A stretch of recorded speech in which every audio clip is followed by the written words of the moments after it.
लाली मेरे लाल की जित देखूं तित लाल। शेयर बाजार में निवेश करने वालों के लिए कबीर का ये दोहा आजकल कुछ ज्यादा ही रिलेटेबल हो गया है, लेकिन एक दर्दनाक संदर्भ में।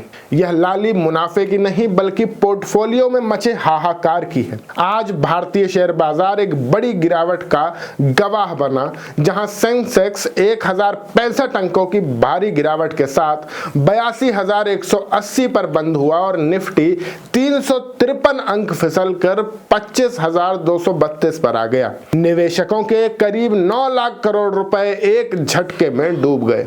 आईटी सेक्टर के शेयरों में बिकवाली, विप्रो और एलटीआई माइंडेट्री जैसे दिग्गजों के कमजोर नतीजे और विदेशी निवेशकों यानी एफआईआई द्वारा लगातार पैसा निकालने से बाजार का सेंटिमेंट पूरी तरह बिगड़ गया है।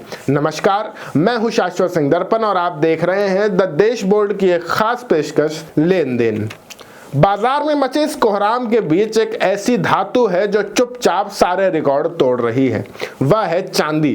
तब चांदी 3,20,000 रुपए प्रति किलो का आंकड़ा पार कर रही थी। पिछले एक साल में चांदी ने 150% से ज्यादा के रिटर्न दिए हैं और साल 2026 के सिर्फ पहले 20 दिनों में ही इसमें करीब 35% उछाल आया है। इसके पीछे कई कारण हैं। ग्लोबल मार्केट में युद्ध और तनाव के चलते निवेशक इसे सेफ हेवन मान रहे हैं। अमेरिकी डॉलर कमजोर हो रहा है और सोलर पैनल, ईवी व इलेक्ट्रिकल्स में चांदी की इंडस्ट्रियल डिमांड बेतहाशा बढ़ रही है।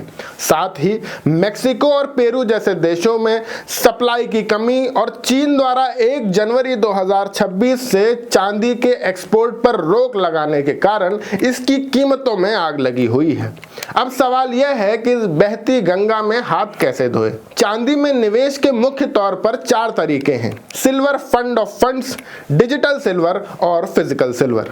जानकारों के मुताबिक शुरुआत करने वालों के लिए सिल्वर ईटीएफ सबसे बेहतरीन विकल्प है, क्योंकि इसे शेयरों की तरह खरीदा बेचा जा सकता है और इसमें फिजिकल स्टोरेज या मार्किंग चार्ज का झंझट नहीं होता। वहीं अगर आप एसआईपी की तरह हर महीने थोड़ा थोड़ा पैसा निवेश करना चाहते हैं तो सिल्वर फंड ऑफ फंड्स एक अच्छा रास्ता है। फिजिकल सिल्वर यानी सिक्के या गहने खरीदने पर आपको जीएसटी, मेकिंग चार्जेस का अतिरिक्त भार उठाना पड़ता है, जो मुनाफे को कम कर सकता है।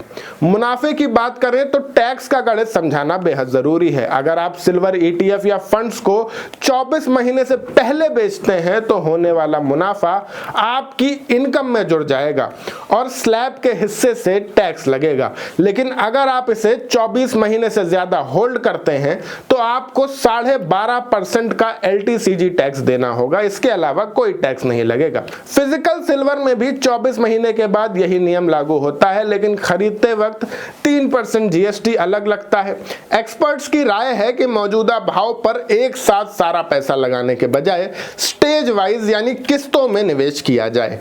हर गिरावट पर खरीदारी करें, क्योंकि 2026, 27 और संभवतः 30 तक चांदी का आउटलुक काफी मजबूत दिखाई दे रहा है। चांदी की यह चमक डोनाल्ड ट्रंप के गुस्से की तरह है, जो कभी कभार घटती जरूर है लेकिन इन दिनों हर रोज नई ऊंचाइयां छू रही है। इसमें निवेश करना है या नहीं, यह पूरी तरह आपका निजी फैसला है और रिस्क क्षमता भी आपके कैपिटल के ऊपर निर्भर करती है। हमें कमेंट सेक्शन में जरूर बताएं कि क्या आप शेयर बाजार की गिरावट में खरीदारी करेंगे या चांदी की चमक पर भरोसा जताएंगे। अगर आपको यह विश्लेषण और जानकारी काम की लगी हो तो इस वीडियो को लाइक करें, अपने दोस्तों के साथ शेयर करना ना भूलें। फाइनेंस और मार्केट की ऐसी ही बारीक समझ के लिए हमारे चैनल द देश बोर्ड को सब्सक्राइब करें। लेन देन में फिलहाल इतना ही। मैं शाश्वत सिंह दर्पण, आप देख रहे थे द देश बोर्ड। आप सबका बहुत बहुत शुक्रिया।